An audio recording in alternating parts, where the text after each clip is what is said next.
Hi, my name is Melissa Rodriguez. I am showing you my e-portfolio for the Data-Driven Learning Design course. Um, and I have been a teacher for 17 years. I teach math in Somers, New York, but have previously taught in New York City and Las Vegas, Nevada. This course overall has been about how to assess students, how to evaluate trainings or lessons that you're incorporating with students, and how to use data to design interventions for students or how to use data to make educational decisions. I wanted to make a portfolio that could be shared with other educators so they could learn a little more about those three different topics and maybe learn a little bit more if they wanted to use some of these ideas in their own class. At the beginning, I really, after looking at other portfolios, wanted to create one where it's very visual. There's not as much words on the page. So I did think about having a few more sections that were a little bit wordy, but I did eventually actually condense down the number of sections per drop-down menu. So you'll get a chance to see that. Um, I hope that you learn a little bit about educational and instructional design from this portfolio. So I have the homepage here. In the homepage, it's just a little bit about me, and then specifically how to contact me, and then each of these kind of links to the three different aspects of this course. So I focused my design on just kind of the themes of the course: assessment, evaluation, and data-driven design. This next section is the about me. I give a little bit of a bio about me. I'm currently studying curriculum and instruction, a little bit of personality here, what my classroom, my ideal classroom looks like, and then just what my professional journey has been. And then for each of the three themes, I have a homepage. On the homepage, I have just a little bit of learning that people could use. Just a couple of things that we learned in the course, like different assessment types or understanding by design. And then at the bottom, a link to each of the three sections for that. So for the assessment project, I linked in here my needs analysis so someone could take a look at that. And then I just linked a couple of visuals from the assessment piece that I created, including a formative and summative assessment. And then if anyone wanted to access the whole module, they could click this link and get to the whole module. And then for the assessment, new ideas and reflections. So this was something that, one of my usability reports talked about was I tried to fit the word assessment in here because each section has a new ideas and reflections piece. And she said that it looked a little weird, so I actually added it up here.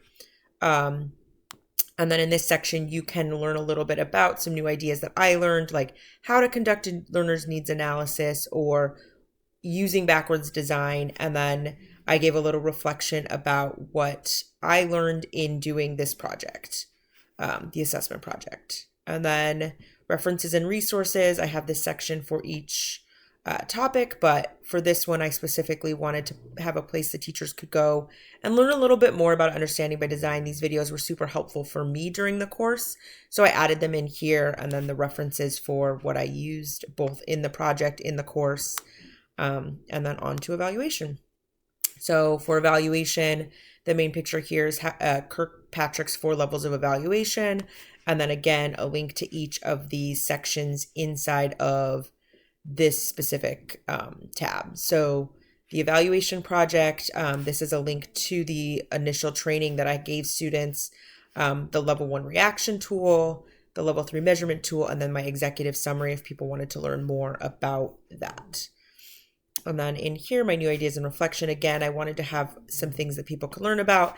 And I think for this section, specifically, the 2 levels that are most difficult and people tend to skip are behavioral, transfer, and organization results. So I added a little bit about those, and then my reflections on the project again. Oh, let me adjust this screen, sorry. And that was just my reflection specifically about what I felt after completing the project. And then references and resources. And again, I just wanted to include a video if people wanted to learn a little bit more about Kirkpatrick's 4 levels. And then some references that I used in creating this website, but also creating the projects in general. And then here, again, data-driven learning design. So this is my section on that. Again, a little picture about just what that means. And then in here, my data analysis memo. This is basically all of the stuff I used for that project. The data set generated by Microsoft Copilot and the learners profiles generated by Microsoft Copilot. And then here are all the pieces that I created for that project. And then I really found the data cycles to be really interesting. And so I included a piece here about that. And I did include that in my reflections, as well as how to use AI or think about using AI to help analyze data. And I think most importantly in this section, just knowing you can use generative AI to look for patterns in data. You can use it to help you think about design, but ultimately human beings need to be the final decision maker in the classroom. And then again, lastly, I wanted a little piece here. I thought this video was super helpful in learning about and learning analytics cycles, so I wanted to include it here for other teachers, and then my references. So when I was building the site, I was a little bit nervous about this. I ultimately really liked Google Sites. It was super easy to use and develop. This does really match what my sitemap wanted. I did have a couple of less sections, like I did want separate reflection and ideas, but I didn't want to overwhelm the user. So I did condense down the number of sections. In my usability testing, I did feel like most of the feedback I got was positive. There were some things about like how the link was worded here versus how it was written inside of there. So I did change that up a little bit. People were pretty clear. They said the website was super user-friendly and easy to figure out. At the end of each of the main pages, I did want to have links at the bottom. I don't know if that's actually necessary, but I think it's helpful when I use a website to have those links there. I didn't really do too many changes. One of the big changes people wanted were the fonts, but since I did use Google Sites, I was sort of restricted in the fonts. So I did just keep to a simple font. And then I think for me, the biggest takeaways from the course were about data-driven learning cycles.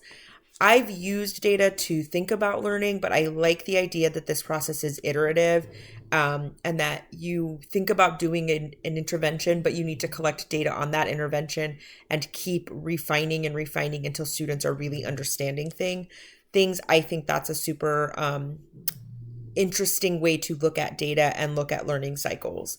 The other piece that I didn't think about before this course was maybe using AI to help me look for patterns in data. AI's not always great for everything, but I do think it has its uses for learning about data. The other piece that I really wanted to focus in on was understanding by design. I've heard that phrase before, but actually enacting it and looking at like the end goal in mind, and not just the end goal of a unit, but the end goal of a course was really interesting for me. And I did sort of put those pieces within here because those were the most interesting in the course for my own personal learning. And then I actually really enjoyed this project. I didn't think I could build a website, and knowing that I can was really interesting. If I had to start over again, I probably would take more time with designing the sitemap and thinking through like what I want every single page to look like. I think as I was going, I had designed 5 or 6 pages, and maybe thinking through like what I want the different kinds of layouts to look like. Maybe more than 5 or 6 of them might have been helpful, or kind of grouping layouts together. For example, if I want all the new ideas and reflections to look alike, really laying that out from the beginning. And I think this really represents me as a learner. I learned a lot in this course and really enjoyed making this website because it did stretch my own thinking. I think I was really nervous about the design aspect, and having gone through it, I now know I could make a website if I need to. And I was able to think more like a designer and not just a teacher. Thank you so much.